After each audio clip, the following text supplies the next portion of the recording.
신의 비밀 징조 초운 김승호 지음 세멘파커스 출판 우연이란 사실 우연히 발생하지 않는다.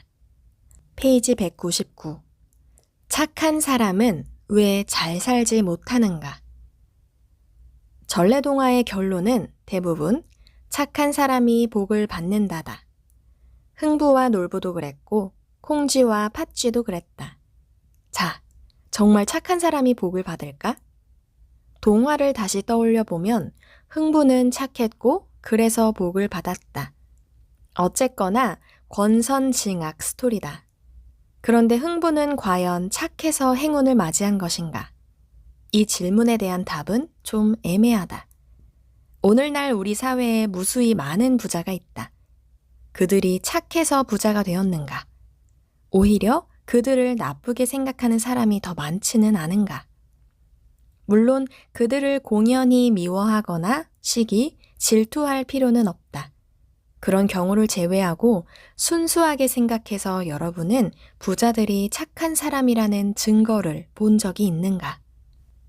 예를 들어 재벌은 복을 많이 받고 있으니 엄청 착해야만 한다. 그러나 재벌도 마찬가지로 착한 사람이라는 증거는 별로 없는 듯하다. 이래저래 착해야 복을 받는다는 옛 이야기는 믿기 어렵다. 이 문제를 좀 더 깊이 살펴보자. 우선 생각해 볼 것이 있다. 착하다는 것은 도대체 무엇인가? 그것을 제대로 따져봐야 착한 사람이 복을 받는지 아닌지 알 수 있다. 예를 들어보자. 지연이라는 사람이 있는데 그는 파리 한 마리 못 죽이는 사람이다. 지연이는 착한가? 아니다. 그저 약할 뿐이다. 약한 사람은 남을 해칠 능력이 없으므로 착하다는 말을 듣는다. 짐승으로 말하면 토끼나 사슴, 노루 같은 종류다. 사자나 호랑이는 다른 동물을 잡아먹으니 나쁜 놈으로 취급된다. 하지만 본능에 의해 먹이 활동을 하는 사자나 호랑이가 정말 나쁜가? 그렇게 말할 수도 없다. 그저 동물의 세계에서 벌어지는 양육 강식의 논리일 뿐이다. 이런 식으로 따져나가다 보면 착하다의 기준은 애매모호하다. 또 다른 사람, 석훈이를 보자. 석훈이는 작은 것 하나도 남에게 신세지는 일이 없다.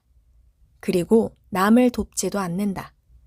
그저 탐욕 없이 자기를 지키는 것이다. 석훈이는 어떤 사람일까? 착한 사람일까? 아니다. 석훈이야말로 나쁜 놈이다. 사람은 서로 돕고 살아야 한다. 서로 돕는 것은 사람이 가진 최고의 기능이다. 인류는 두 발로 걷게 되면서 손이 자유로워졌고 이로써 물건을 쥘 수 있게 되었다. 손으로 무언가를 만들면서 지능이 높아지고 점점 발전하다가 마지막에 가서 협력하는 기능이 생겨난 것이다. 오늘날 인류의 찬란한 문명은 협력을 바탕으로 이루어진 것이다. 서로 돕는 기능이야말로 인간이 인간인 이유다. 때문에 남을 돕지 않고 오로지 자기 자신만을 위해 사는 석훈 같은 사람은 착한 사람이 아니다. 그는 협력을 통해 만들어진 사회에서 살아가며 여러 사람이 애써 만든 기업에서 월급을 받지 않는가? 석훈이가 정말 남의 신세를 안 지고 싶다면 무인도에 가서 혼자 살아야 한다.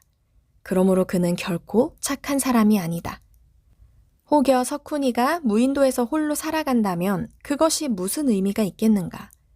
타인을 위해서 아무 일도 하지 않는 인생이니 말이다. 타인을 이롭게 하는 존재는 보호받는다.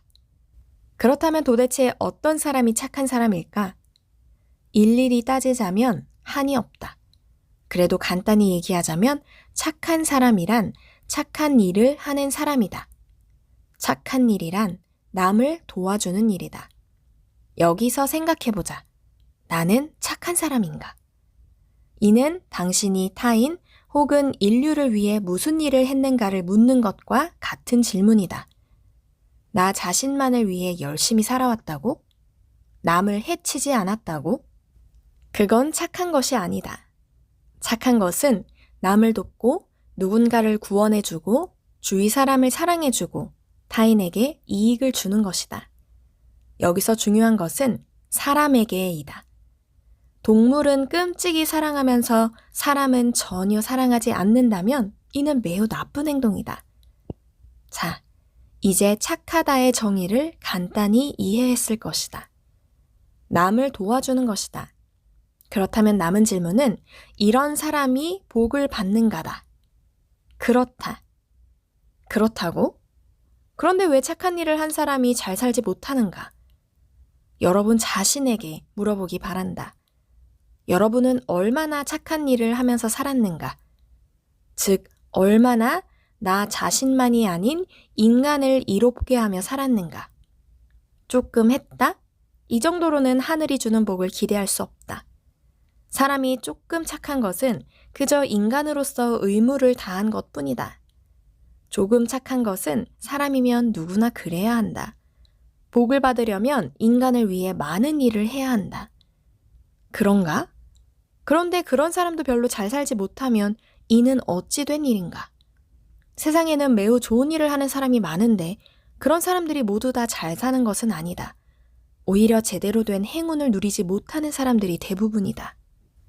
세상이 이러할진데 어째서 착하게 살면 복을 받는가? 이제야 질문이 점점 명확해졌다. 답을 구할 때가 온 것이다. 자연의 생태계를 살펴보자. 어떤 존재가 있는데 이것이 남에게는 이익을 전혀 주지 못하고 자기 스스로에게만 준다고 치자. 이런 존재가 생태계에서 계속 살아남을까? 그럴 수는 없다. 생태계 전체가 볼 때 해로운 존재는 어떻게든 제거하게 된다. 그래서 이것은 결국 도태되고 만다. 우리 몸에 해로운 물질이 들어왔을 때 인체가 이를 제거하고자 하지 않는가? 우주 대자연은 살아있는 존재다. 굳이 신을 이야기하지 않아도 우주를 해치는 존재는 언젠가 제거되고 말 것이다. 이로운 존재라면 어떨까?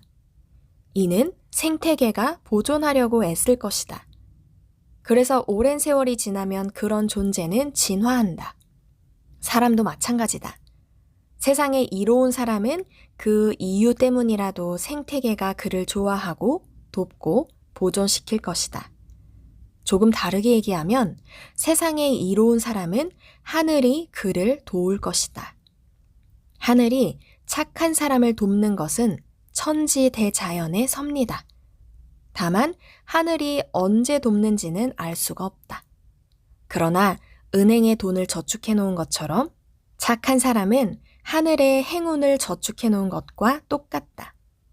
하늘은 세상이 잘 되라고 창조했다. 그러므로 세상을 돕는 존재가 있다면 기필코 보호해주고 싶을 것이다.